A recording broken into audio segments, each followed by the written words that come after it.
আরজিকর কাণ্ডে নাগরিক আন্দোলন জমাট বাঁধতে শুরু করেছিল আগস্টের 12 তারিখ থেকে। তারপর থেকেই ক্রমশই সেই আন্দোলনের আকার বড় হয়েছে এবং নতুন নতুন জায়গায় ছড়িয়ে পড়েছে। এই সময়কালে অন্তত দুবার তৃণমূল তাদের সংগঠন নামিয়ে ওই আন্দোলন মোকাবিলার চেষ্টা করেছে, কিন্তু সেভাবে দাগ কাটতে পারেনি যে তা একান্ত আলোচনায় মানছেন শাসক দলের নেতারাও।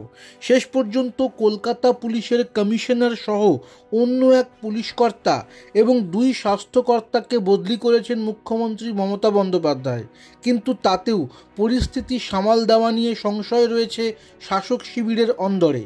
উল্লেখ্য, তৃণমূল নেত্রী মমতাই আন্দোলন মোকাবিলায় সংগঠনকে নামানোর চেষ্টা করেছিলেন। শাসক দলের মধ্যে এখন আলোচনা সংগঠনকে সেভাবে নামানো গেল না বলেই কি প্রশাসনিক বদল করে রাজ্য সরকারকে মাথা নোয়াতে হলো। পাশাপাশি এই প্রশ্নও উঠছে যে কেন সংগঠনকে নামানো গেল না। গত 16ই আগস্ট আরজিকর কাণ্ডে বিচার চেয়ে পথে নেমেছিলেন মমতা। মৌলালি থেকে ধর্মতলা মিছিল করেছিলেন তৃণমূল নেত্রী।